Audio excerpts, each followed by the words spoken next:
All right, let's do this. I'm live on Twitch. I'm live on YouTube Live. So you can join in the stream either way. I'm also eating a fish stick and cheese sandwich. Mm.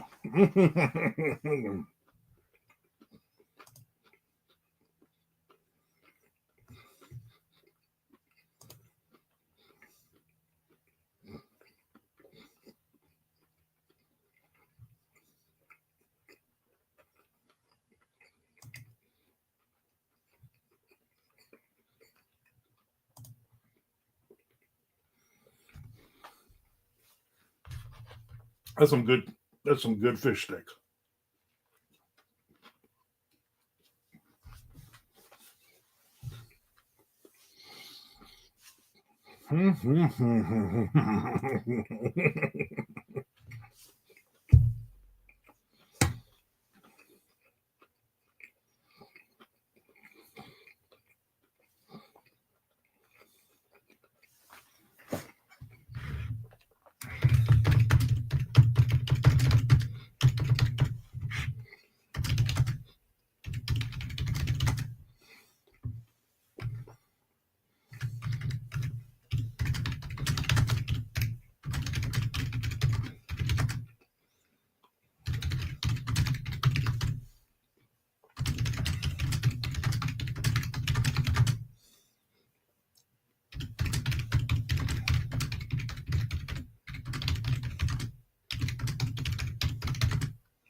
I just dropped a piece of my fish stick sandwich.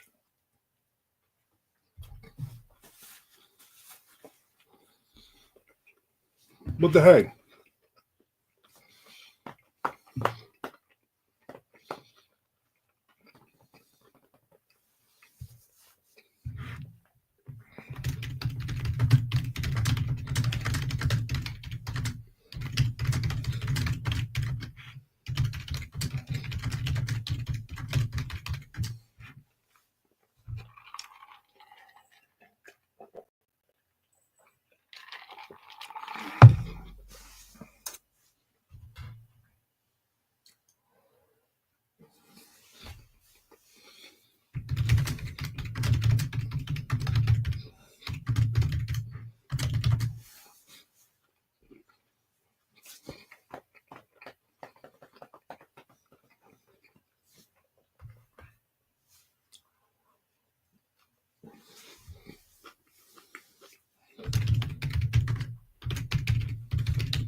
Nope. There you go.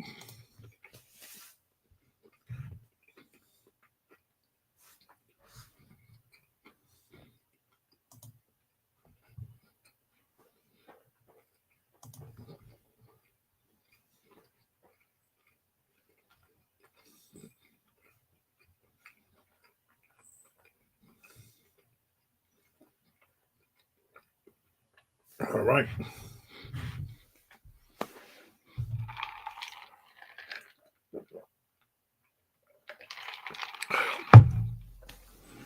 I'm not sure I'm going to be on long, especially if nobody's talking with me in either of the Twitch or YouTube live chats. I'd like to get a couple of people saying something.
It might be leap year.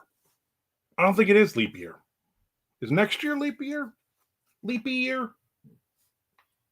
Mr. Frank in the house on Twitch. The emojis work. I mean, that's something. No, 2026 is not a leap year. I just looked. But I'm glad you asked. Glad you asked. Sons of bitch. It is 51 degrees right now. 51 degrees. But I think it's way too hot. I think my wife left this morning and she left the heat on. I'm gonna go check. I'm gonna go turn the heat off because it's just too hot. It was cold, but I think the heat kicked on.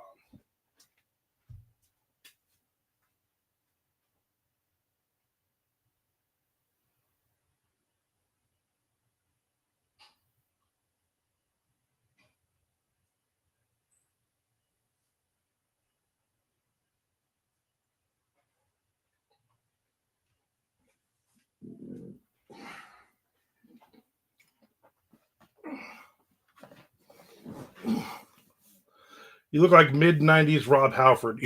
I'll take when he was in, what was that, Fight? I'll take that as a compliment. That to me is a big compliment.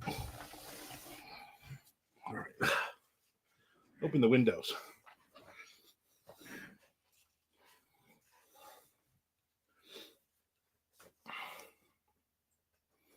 They had that one good song that I remember.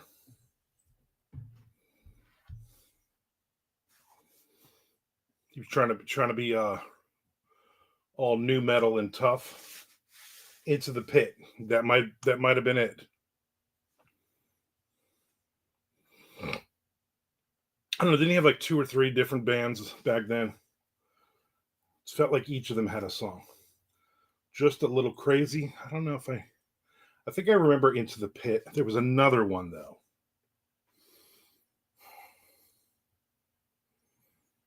That he kind of whined on. You know who the guitar player for Fight was? Isn't that, unless I'm thinking of somebody different, isn't that the dude who's now playing with Sebastian Bach?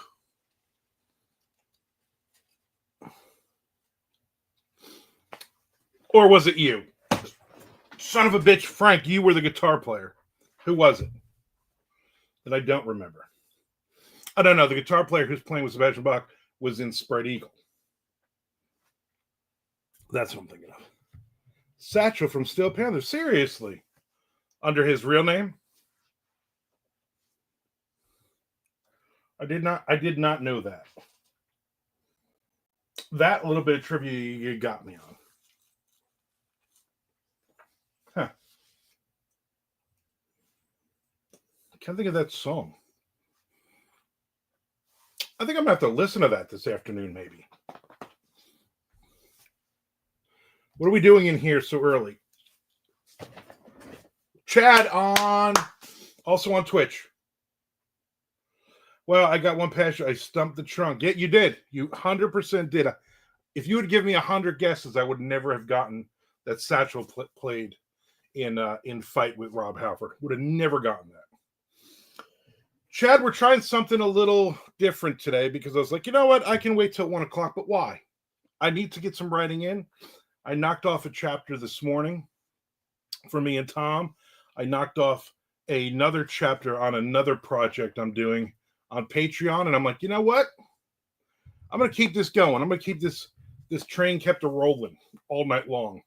My post-apocalyptic romance, I wrote my last chapter of it yesterday, so now my co-author, she just basically needs to just have them happily ever after and bump and grind for that last chapter, I guess. Chad also played guitar in Rob Halford's one of the 90s bands. So did Scott Ian. Oh, wait, he played in every band. Forget it. What the hell is that song? I gotta look it up now. I believe it's Fight.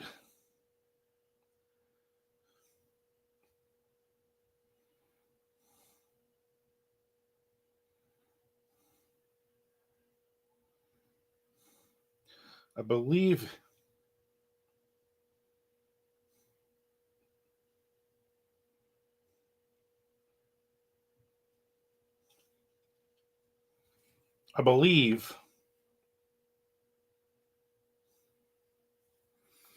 Rob Halford was inspired by Pantera. He saw them on their Cowboys from Hell tour, and he wanted to do that. Now, Ched did, however, play in a few bar bands that played a Halford song or two. I think his 2 bands were Fight and Halford, yeah.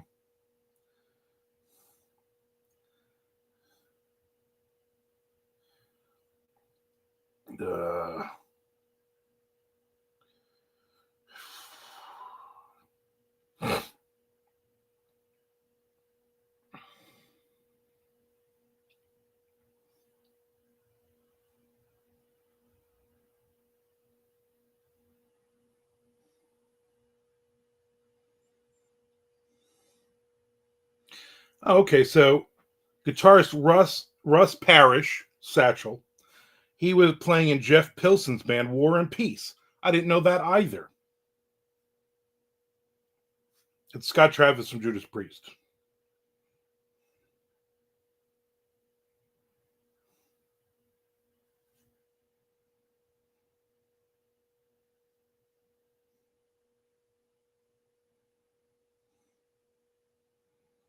Give me the song titles here.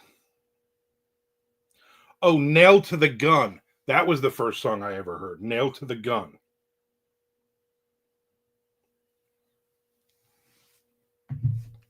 Interesting. I listened to Dokken record all the way through last week for the first time, the debut. And what did you think? Did you break the chains?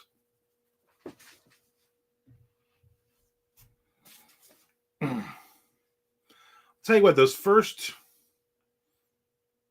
definitely the first two, maybe the first three Dokken albums back in the day were very good, very melodic. And George Lynch would just kill it with some of those guitar solos that he would play with a penny. He never used a pick, he used a penny.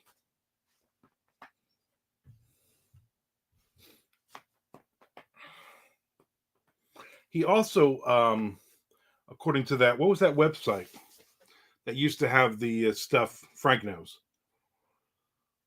All the groupies sending in stories about having sex with rock stars. For whatever, George Lynch was very, very much into the backdoor sex. He would not have normal sex with any of the groupies. He would only have backdoor sex with them, according to about 35 different women. The first Fight album is underrated. I'll spin it every now and then, and I'll be like, this album was so underrated, and then I'll forget to play it again for another couple or 3 years. Yeah. Exactly. Oh, wow, I forgot the name of that site. Doubt is it's still around. Yeah, what was the name of that? I'm sure you can't. I'm sure in today's day and age, you cannot have that site still posting all that stuff. That was some great stuff because you'd be like, I don't even know who this band is, but this guy seems like a jerk. There were 3 or 4 stories in there that the women back in the in like 83, 84 slept with Billy Squier while he was on tour with when Def Leppard was opening for him and crushing him. They had the list. Yeah, I can't remember that site. I think that if modern music was better, some of the stuff I didn't like when I was younger, I still wouldn't like. I guess what I'm trying to say is nostalgia goes a long way. Give something a few decades, and you can learn to tolerate it or even enjoy it. Every chick who's left with Billy Squier did so accidentally. Not in 1983. 1983, he was top of the world. Top of the freaking world. Then he had that awful video, and then his career was crushed. I love Billy Squier. I still love. The other day I listened to Billy Squier while I was writing.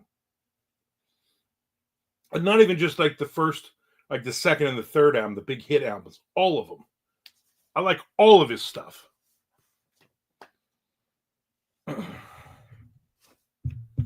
Unlike the new Guns N' Roses or the new Megadeth, not fans of any of those songs so far.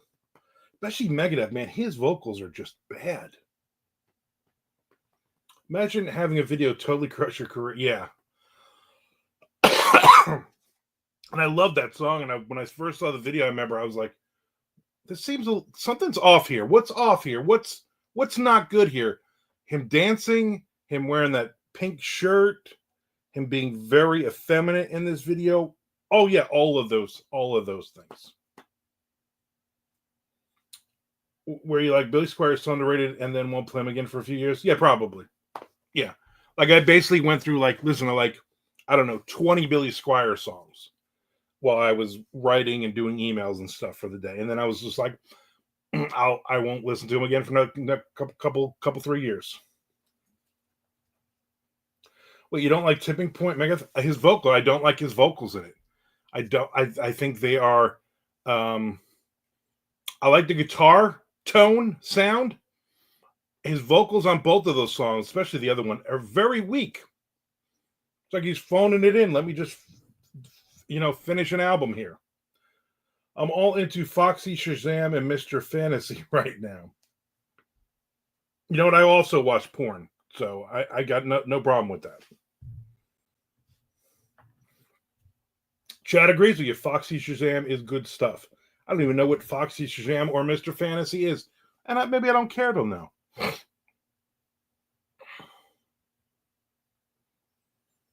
My number one song, according to Spotify, number one band, according to Spotify, was, again, 3rd year in a row, Bowling for Soup. Love those guys. So I will not go and see them live. My daughter's always like, hey, they're going to be in St. Augustine. We should go. And I'm like, here's the problem with that. The tickets are ridiculous. And looking at their set list and everything, they play 70 minutes with 2 opening bands that I'm not huge fans of. Like the Dolly Rots usually open for them, and I like a couple songs, but not all of their songs. And then who's touring with them now? The dude, the Teenage Dirtbag. Literally, that's the only song they have.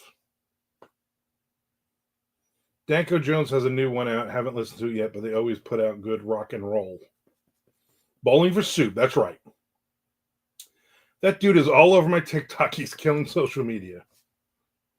Yeah, you need to check your Spotify thing. You'd be like the number one and only fan of The Accused, Chad Lusky. Stephen King is killing social media and his rep. I don't really see Stephen King's stuff. I've been trying to stay off of social media as much as possible. I hit 1,000 followers or subscribers on YouTube now, but the hours are very lacking. So I look kind of built it out, and probably by March I should have my 4,000 hours. I listened to so little Spotify this year, I didn't get a Wrapped report. Wow. I only really listen to Spotify, and only when I'm usually only when I'm writing, or if my wife is in the other room with the TV on loud, or she's listening to music while she's kicking. Then I put the headphones on. I just stopped following King a few years ago. He is an intolerable whiner. I only use Spotify for podcasts. Man, I haven't listened to a podcast in forever. Forever. I'm going to be on a podcast tonight at 7 p.m. Eastern Standard Time. I've been on this one before. The last one I did with these guys was about the one about robots taking over the world. There's some, I don't know, some supernatural something or other lady is going to be on. I subscribe to Amazon Music, so that's where I listen to music. Hey, fair enough. I would just watch YouTube videos, but I don't have the so I have like the sound thing right there, the Google Dot or whatever it's called, and that's hooked up to the Spotify, so I can listen to music nice and loud behind me. I'm also paying for the family plan, so my daughter can listen, my wife can listen, my son can listen. $30 a friggin' month now or something ridiculous. But I love my kids. I mean, so charging the little bastards.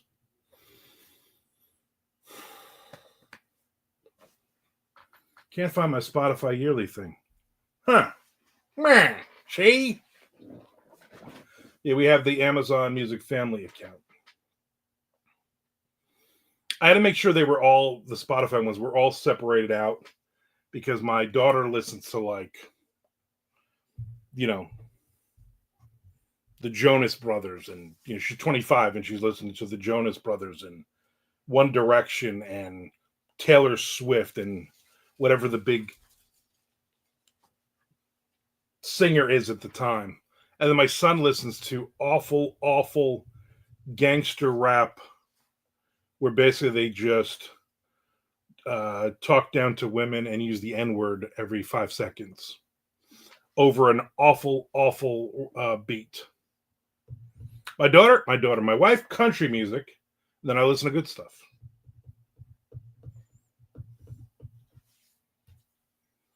I'm gonna charge my watch while I'm sitting here.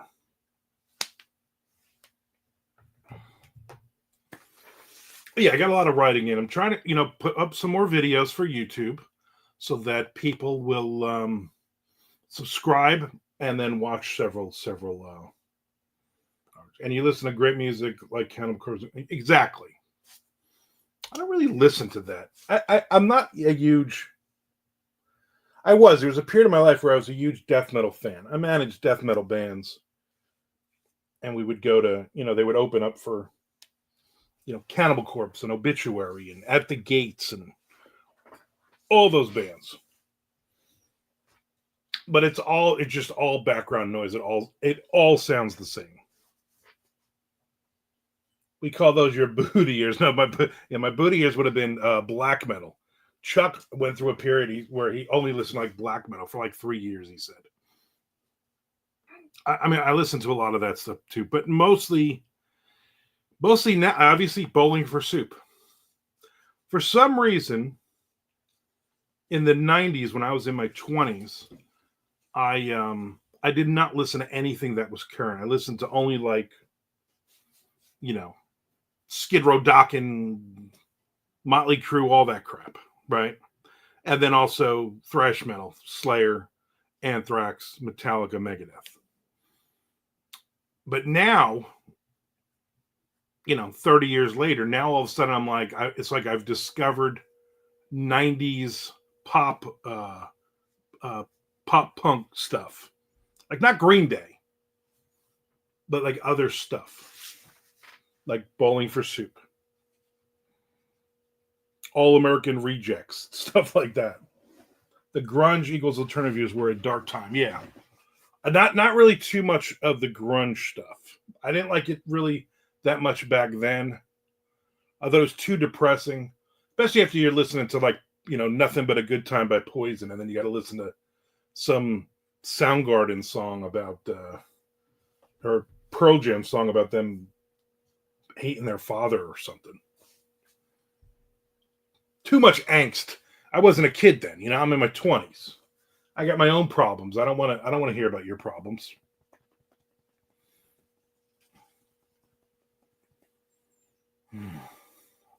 I do find as I get older though,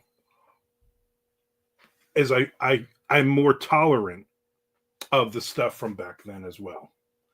Thank God for No Doubt brought me out of those doldrums. I was not a huge fan. I was more of a fan of Gwen Stefani. I got to meet her and interview her at the Stone Pony.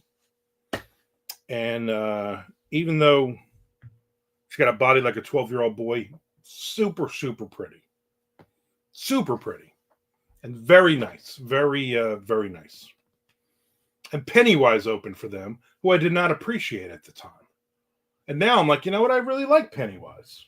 That's a good poppy band. I like them.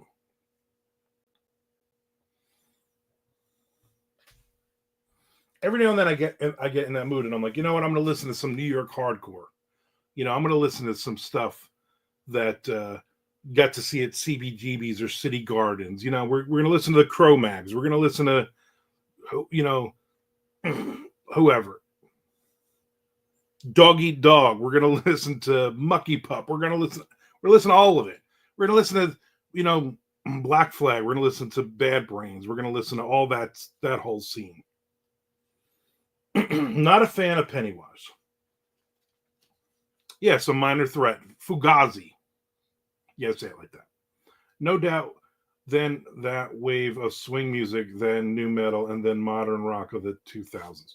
Yeah, No Doubt ushered in the ska stuff for about 5 seconds. Mighty Mighty Boss Tones, stuff like that. Minor Threat all day, every day.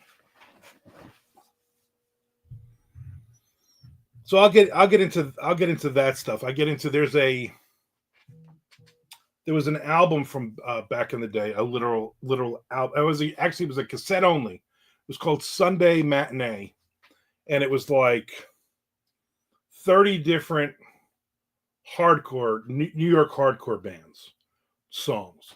So you had like Warzone and Underdog and all these different bands. Crucial Youth. We used to see those guys all the time. 25 to Life, stuff like that. And every song just phenomenal. And I found it on Spotify, so I'll listen to that. God, don't say No Doubt preceded the Boston East. Some punk will spank on your head. I hate ska. Can't stand it. I like ska in small doses. In very small doses. What's the other band the other ska band that came out around that time? They had that Sellout song. Let's face facts. No Doubt was as ska as Blink 182 was punk. Yeah, but they were from that scene, and those were the bands that they were playing with when they first started. They were in the ska scene, and really all you need is a freaking horn and a trumpet, and you're a ska band back then. I can't think of that other band but they were all right. And Blink 182 was very punk. Not really. What was that? Sum 41. That was another one of those bands that was like, yeah, they're just. This is like that third generation. Cherry Poppin' Daddies. No, that wasn't them. I gotta look this. I gotta look this up now. I can't play it because then my whole thing will be.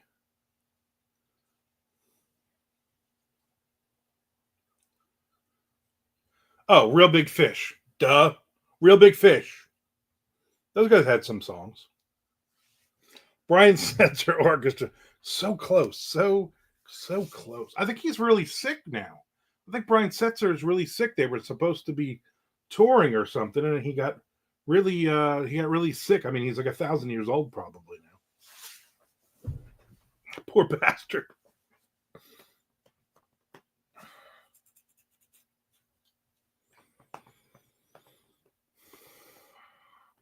I read that System of a Down book, and then I listened to the 3 System of a Down songs that I kind of liked, and then I was like, I don't want to dive into any more of this stuff. Wonder how Dave King is doing. Yeah. I mean, is he still even Irish at this point?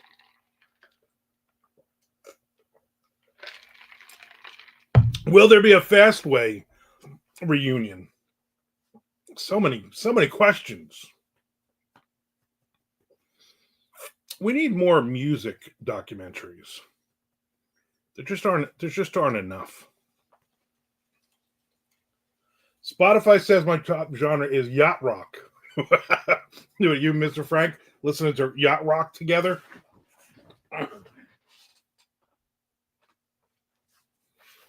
A lot of that, what is considered yacht rock, is stuff that my mom listened to when I was a kid.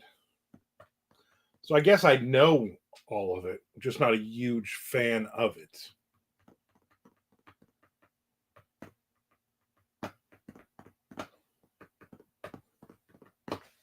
I finished the new T. Kingfisher book. I'm going to do a video review of it later on this afternoon. Sailing takes me away to where I was. Classic.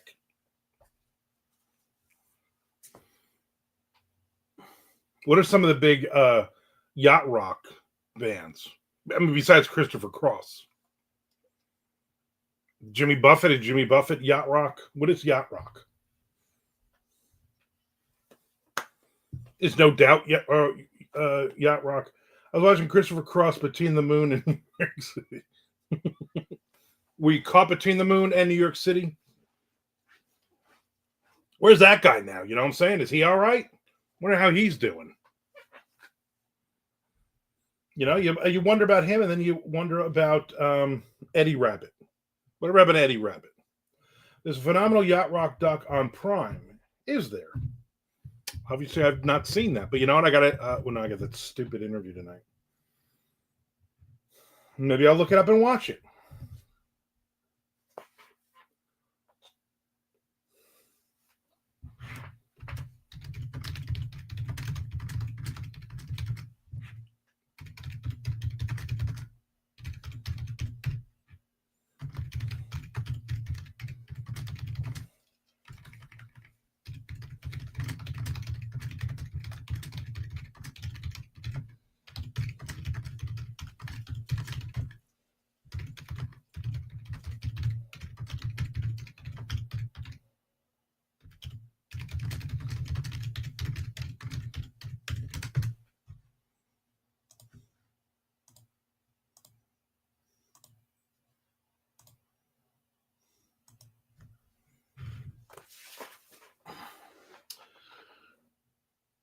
You want to know what yacht rock is? Watch that spoiler. Kenny Loggins is in it.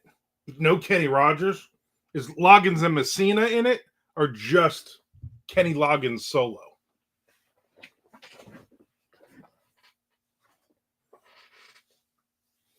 I remember as a kid, I had a Loggins and Messina cassette in my collection. No idea how I got it or if I um, ever listened to it. Chad says, my Spotify thing is as screwy as it was last year. It says Neil Diamond is my top artist. Earlier this year, for like one afternoon, I listened to Neil Diamond because I wasn't that familiar with him. Did you listen to that, what is it, Blue Jean song? Maybe that was what it was.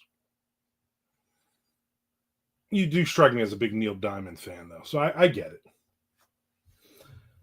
I saw that we saw the commercial for that. I'm sure you've seen it 100 times. That Hugh Jackman movie, and I'm like, what is it? Oh, they made a Neil Diamond movie, and it's like, no, he's not Neil Diamond. He's a what do you call it? Tribute Neil Diamond singer. And I'm like, this is that is even worse than a Neil Diamond one. Like, who gives a crap? I'm not watching it. Turn on your heart light. It's Chad's favorite song.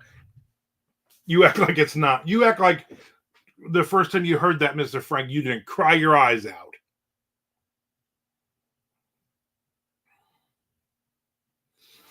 I'm gonna admit something here. When I was a kid, 10, 11, 12 years old, my mother had loved Neil Diamond. And the Coming to America song I would put on when nobody was home.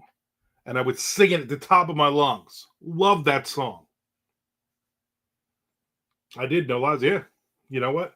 I got very emotional. Hey, listen, I cried at the end of E.T. Oh my God, E.T.'s dead. He's dead. And then we were good. That is a banger, right? The opening part to that Coming to America song is phenomenal. Just phenomenal. It rises you up. It makes you proud to be a Neil Diamond American. And Sweet Caroline, enough already. It was great when the Red Sox were doing it, and now every stadium and everybody's playing it. Stop. It's not your song. The drums are contagious. It's just grand and moving, that song. I cried when E.T. overdosed and was all covered in cocaine on the riverbank. I don't know if I think you're watching a different movie than we were.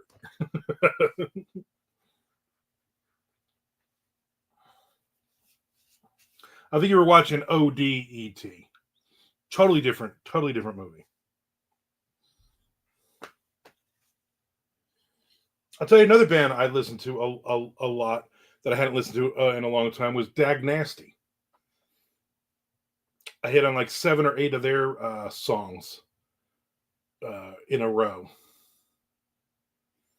There's one song by them that I absolutely love, and I can never remember the name of it. I know the chorus, but that's it. And I went through all of Spotify. Every Dag Nasty song is not on there. But those guys put out like 7-inch EPs all the time and all kinds of crap like that. You're thinking of Beetlejuice. Yeah, he probably is. He probably is confusing this. Dag Nasty, that's the minor third guitarist who went on to play with Drunkard. Yep. Those guys are good. I saw them a couple times at City Gardens. Opening for somebody.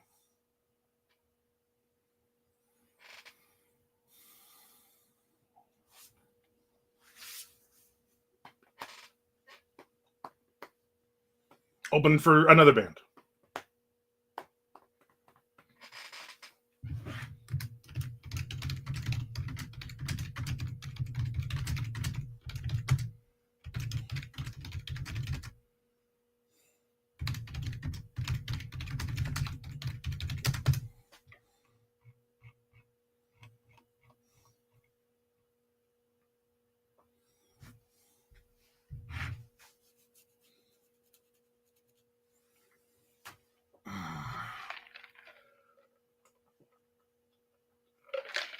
I just heard that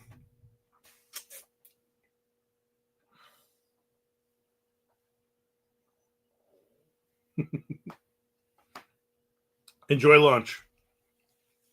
I just heard that Funko Pop, they're giving it a year before it goes out of business. I said to my wife last night, we probably should sell all this shit because before they become Beanie Babies. When would you correct Lido to Ludo? I don't know. Maybe on Twitch. A year that long? Yeah. Well, they're saying so they're losing like millions of dollars because products aren't being put on shelves anymore. Stores aren't buying as much, and they obviously they overproduced a lot of different sets, thinking they were going to be huge, and they've been getting a lot more misses than hits lately. You know, like Stranger Things, they're going to put out like 400 different Stranger Things ones, the friggin' Marvel Comics ones. But they're not. I sold all my stock the day you stopped collecting. Yeah, well, that was probably a good idea. But I said to Shai, I was like, we should sell this shit because I got a couple of them, like the Ozzy Blizzard of Oz ones is like $200 and something. Those baby metal ones are worth some cash too. I'm like, we should start selling it right after Christmas. Let's just start selling this shit. We don't need it. Can't take it with you.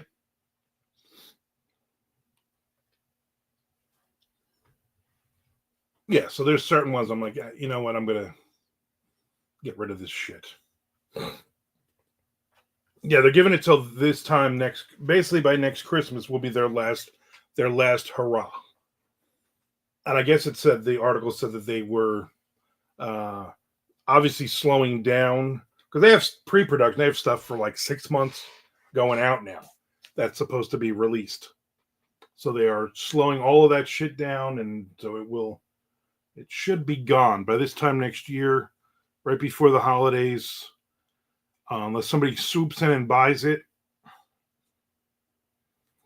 I'm thinking that guy made more than enough money, or I think it was maybe two guys. Not two guys, the great store, but two different gentlemen. And I've seen some, and I'm like, yeah, I don't want to, yeah. No. Last Christmas, I gave you a pop, but the very next year, it sure ain't squat. I love that song. Yeah. Plus, my office, you've been in my office. My office just seems too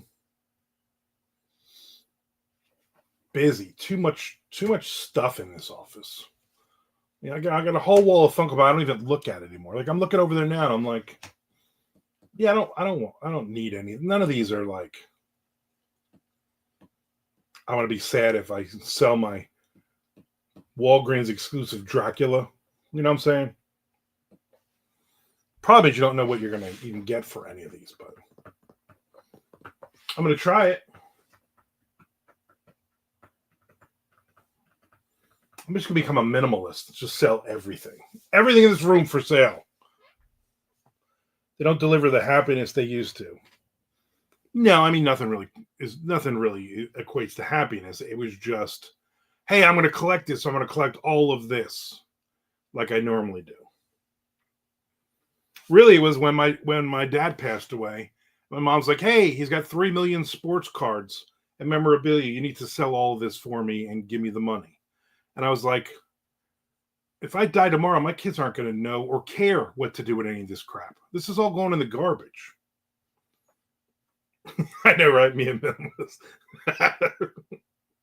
I'm just going to wear my monk robe and then this Slayer cap, and that's it.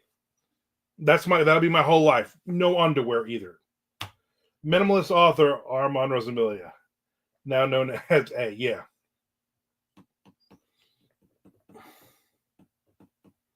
But like A, like that. You got to say it like that.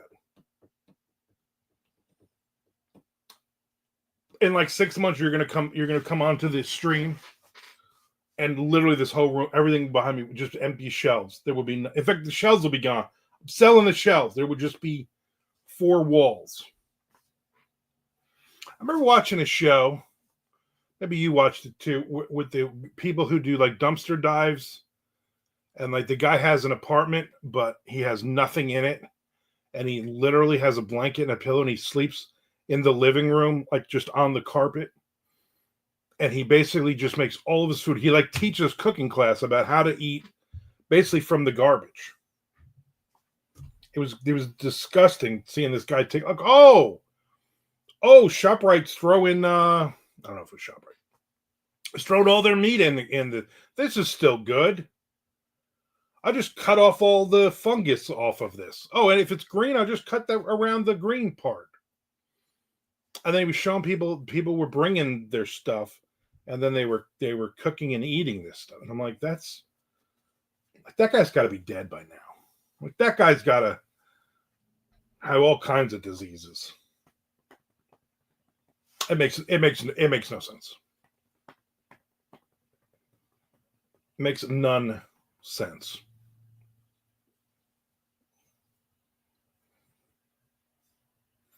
Healthy is right. That guy's probably more healthy than you or I because he's fought every disease known to man. Like COVID came around and that guy's like, I've had COVID like 6 times. This is nothing. You know what? I'm just going to snack on this moldy bread here, which is like penicillin.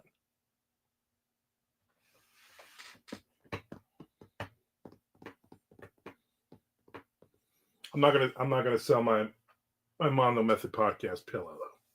Yeah, that'll be the only thing in there. I'll be sitting on that.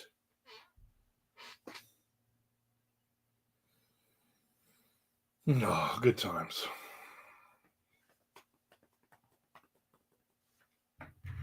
So I like this getting on early thing. I'm not going to start it until January with everything.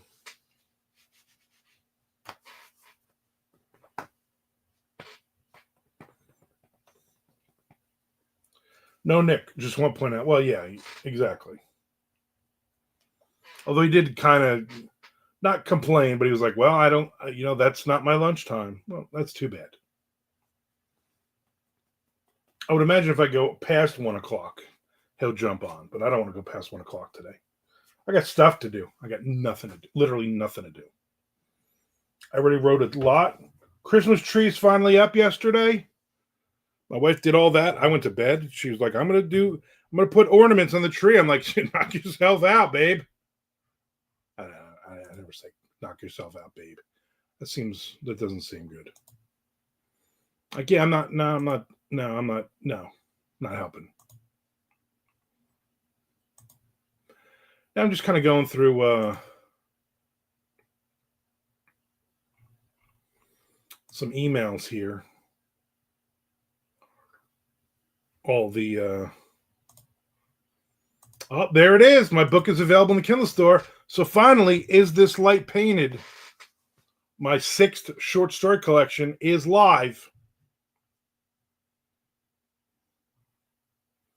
There you go. Finally is right. Yeah, it's only been 18. It's only 18 days late.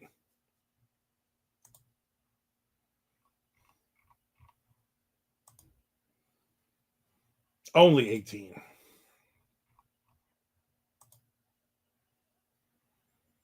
There was a couple of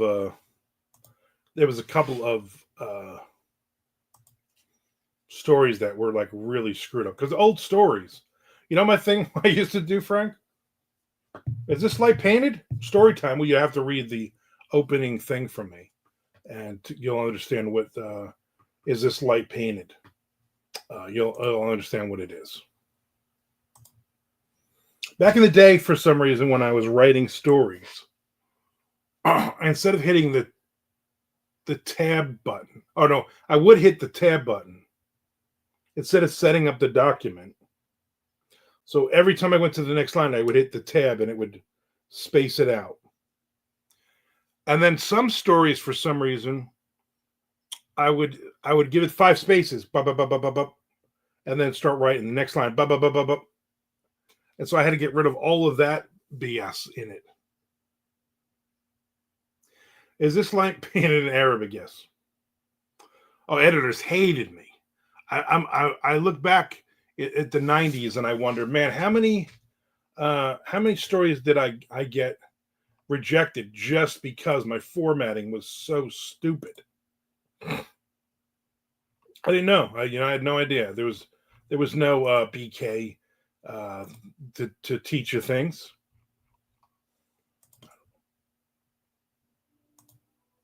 I still did the two spaces after period when I started writing. I never did that. Luckily, I never did that. It just didn't look right. Like I really can't even like say definitely why I didn't, but it didn't happen.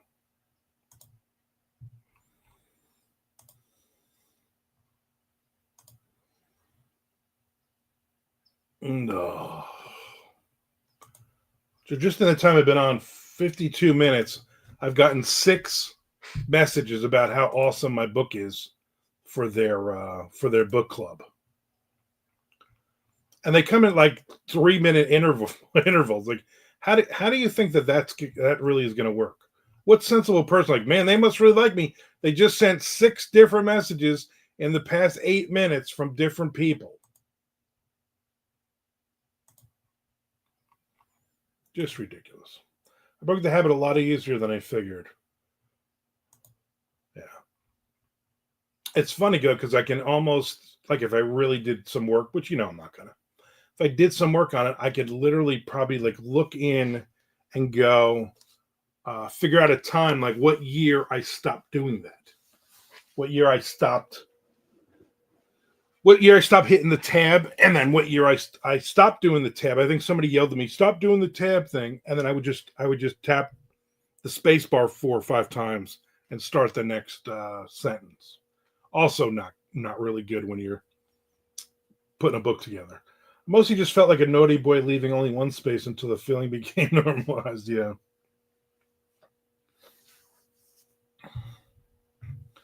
Yeah, it was and again back then, like a lot of like I was using a word processor. A lot of those older stories, so there wasn't they didn't have like formatting. Like you can just go into like a Google Doc or a Word doc and you can set up your formatting. First line, 3 spaces, 5 spaces, whatever.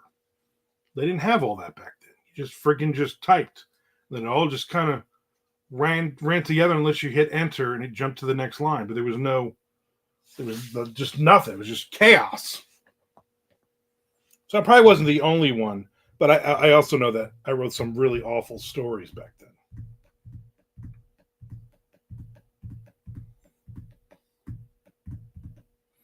Someone taught me to use find and replace to hunt out tabs or extra spaces. I never would have thought to do that on my own.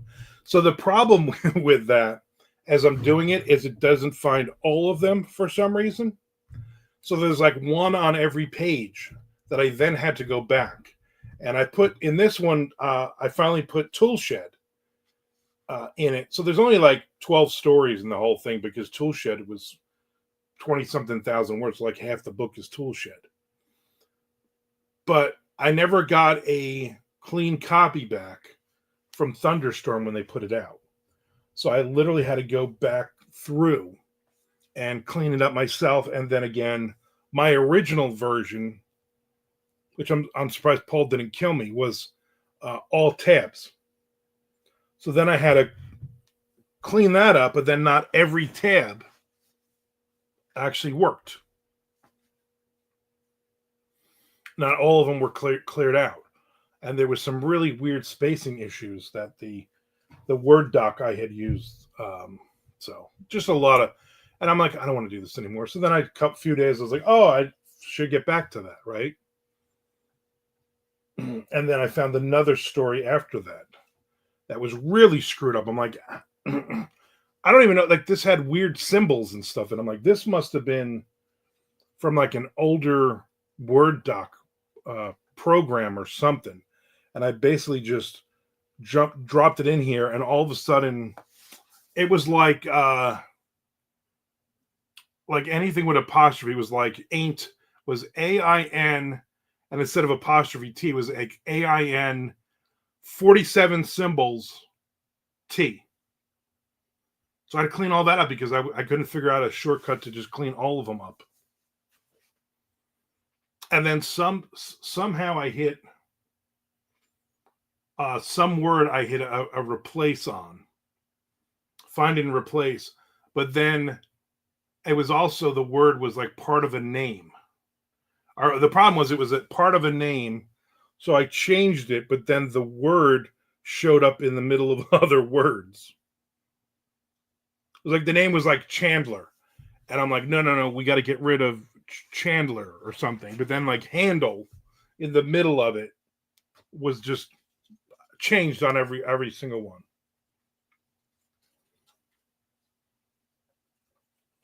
Yeah, exactly. Whatever that is, that's probably what it was. I'm not very technologically savvy. I'm sure somebody could have sat down and went like, "Oh yeah, this is like an 8-second fix." I couldn't figure it out. And then I just was like, I'm just going to go line by line and fix this damn thing without editing it or rewriting it. But the old word processor would translate, but in modern times it's laughable and thinks you're AI. Yeah. Yeah, that old word processor stuff was great until you had to move it up to, I don't know, 2000 technology.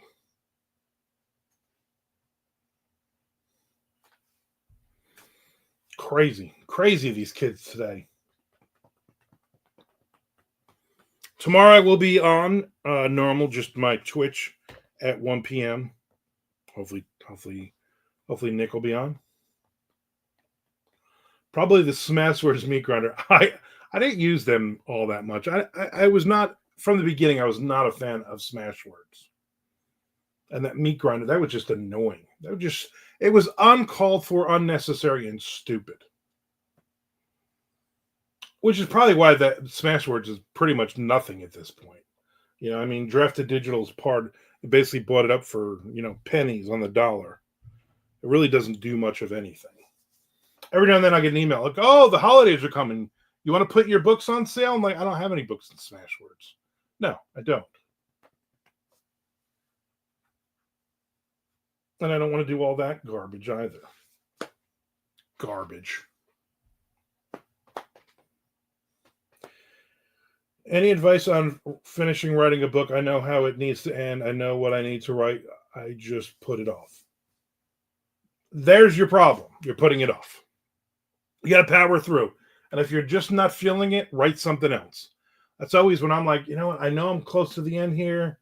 I'm just not feeling it. I don't want this to end. Whatever my lazy excuses, I just start writing something else, or I work on something else because I have multiple projects going at once. So that's my opinion. As Frank said, I bought a lot of books on there, even yours, but I never uploaded my own stuff there because the layout they wanted was an abomination. Yeah, it was very much such a fight every time you put a book up on there. It was never right. It never looked good. I'm like, why can't I just upload this stupid book without having to go through all this garbage that you do? The reason I'm not like on Ingram as much as I should be is the same thing. You put up a book that you formatted perfectly, and they're like, nope, that doesn't work. And then they don't tell you why it doesn't work. So you got to figure out, okay, what did I do wrong here? Oh, nothing.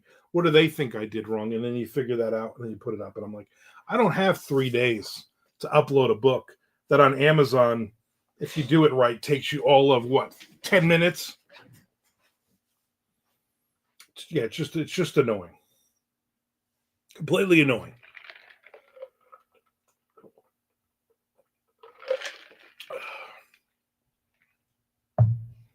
Couldn't use page breaks, and it made absolutely no sense.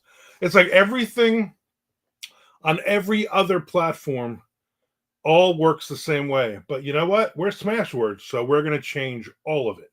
You're going to have to basically rewrite your entire book from scratch in order for you to get a 50-50 shot of this being up here. And everybody complains, and I'm like, don't they see everybody's bitching about this? Like, why wouldn't you just go with what everybody else is doing and make it easy so that we can all load on 400 different things? And then especially when, Amazon started with the exclusive stuff, I'm like, yeah, you know what? I would rather make money on Amazon because I'm not making any money over here on Smashwords. Lulu was also, when I think that's still around, that was also another awful, awful way to put your book up there, your print book. Awful. There's always a problem.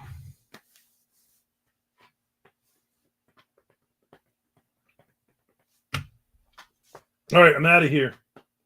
Thanks for hanging out with me today, everyone. I appreciate it. I will be back live on Twitch only tomorrow at 1 p.m. Eastern Standard Time. You also be well. Thank you. I want to remind everybody to subscribe or resubscribe on Twitch, and also to hit the subscribe button on YouTube. I'm building up. I'm over 1,000 followers so far. I just need the hours now. So do me a favor, watch like 3,000 hours worth of videos for me. I love that guy. Be Weller, like the hot dog at Rutt's Hut.